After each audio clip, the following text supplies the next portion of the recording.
Gary names which United players would survive under Ferguson. Which player from today's game at Manchester United would have thrived under Sir Alex? I think there's a few that would have. I think there's a few that play now for United that in a different era would have held their own and that he would have got a song out of. I think he would have got. I think he would have got a massive performance out of Harry Maguire. I think he'd have grown. You know, he's done well anyway, but I think he'd have grown 5-10% just with a better unit around him, a better defence around him. I think he's got the personality that I think he could mould into a player that would excel under him. Bruno, I think Cunha could play, and Burmo. I think they've got the appetite and the spirit and the.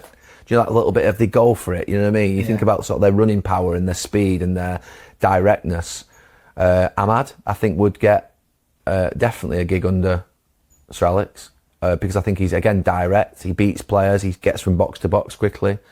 Kobe Mainoo, I think, would look at and think that's interesting. I'd sort of look at him and think, okay, how can I build a midfield and sort of work with him? So I don't buy into this idea that none of these players could play in a different era. What sometimes happens is, it happened this in the 80s where I grew up watching United where they didn't win a league.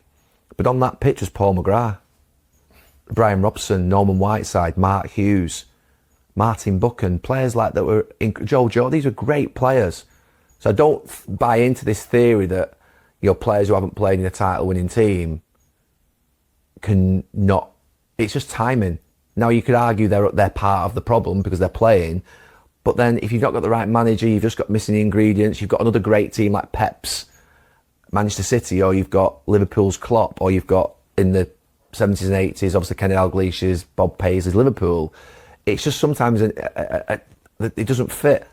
But I do think there are players that are playing at United now that could compete and that could be in the